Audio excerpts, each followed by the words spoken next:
So we got 2025 NFL Draft ranking the 100 best picks, steals, and fits. Let's get into it. So this is ESPN, obviously, and surprisingly enough, we do have two Cincinnati Bengals who actually appear on this list. Even though it seems like everyone hates our draft, Shamar Story and Dylan Fairchild actually showed up on this list. So our first and third round pick. Not our second, which I think is going to put a chip on the shoulder of Demetrius Knight Jr., and we're going to see him go off. But how they have this is they do have jump to the best pick of each round. So, for example, the first round, the best pick of the first round, according to this, is going to be Las Vegas Raiders running back Ashton Jeanty. Not bad. Best pick of the second round. Okay, that's kind of weird. Is going to be the best pick overall, which is Luther Burden III, Chicago Bears wide receiver. Best pick of the third round.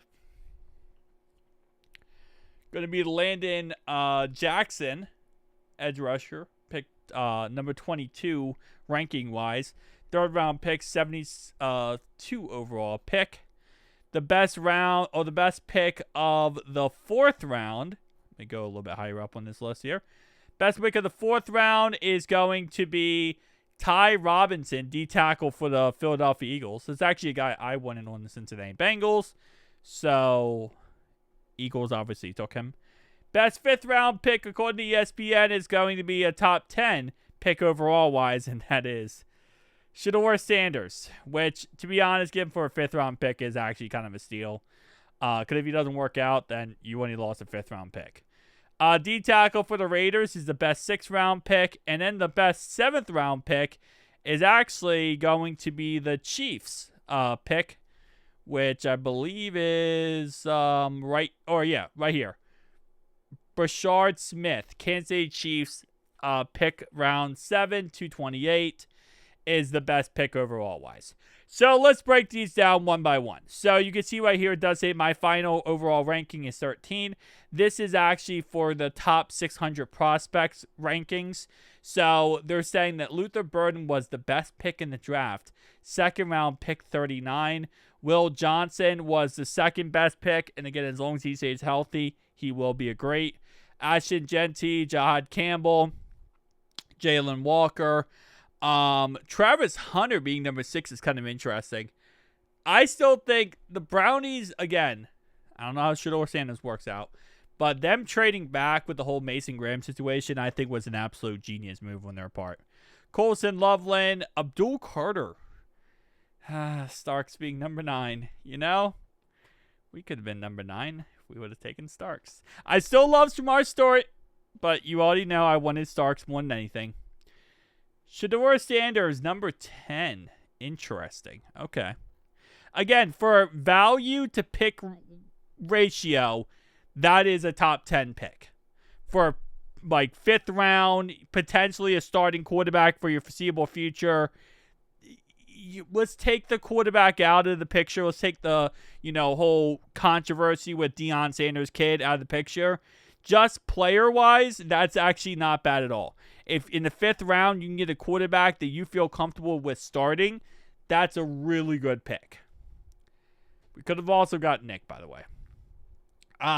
Trey Amos, Calvin Banks Jr., Donovan, Barron. Okay, where's our boys at? Mason Taylor, Will Campbell, Tyler Warren. I don't know if I would rank these like this, to be honest. I think the way these are ranked, I know they're ranked more than just how good the player is. It's also the value of the pick. I might put them a little bit differently, but okay. Matthew Golden, Landon Jackson, Mason Graham. Like this one right here, the fact they traded back and got that good of a, draft haul plus a great player, I think that this honestly would probably be my number 1.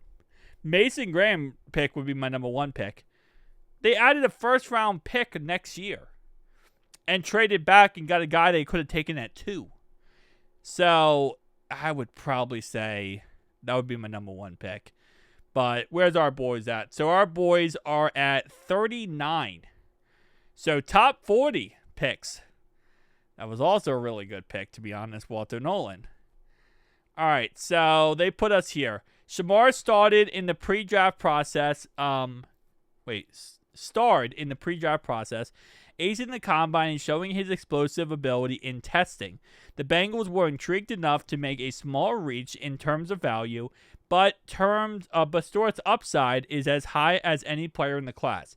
If he can turn the testing numbers into production on Cincinnati's defense that is seeking help, Stewart would look like a steal at pick 17. I still don't understand that / agree with that when people say that. Like, oh, we kind of reached a little bit for him. We didn't, though. He was being mocked to the 49ers at pick 11. There was people saying that the Cowboys were going to take him. Like, there was people saying he was going to be a top 15 pick. I understand that some people, again, like I said, Shamar Stewart's value when it comes to this draft was so weird because some people said he was going to be a top 10 pick. Some said top 15. And I've seen him all the way mocked to like the second round, mid-second round. It was insanely crazy. But I feel like we took him. We took a player who could have gone top 15 at pick 17. Now, we did the same thing with Myles Murphy.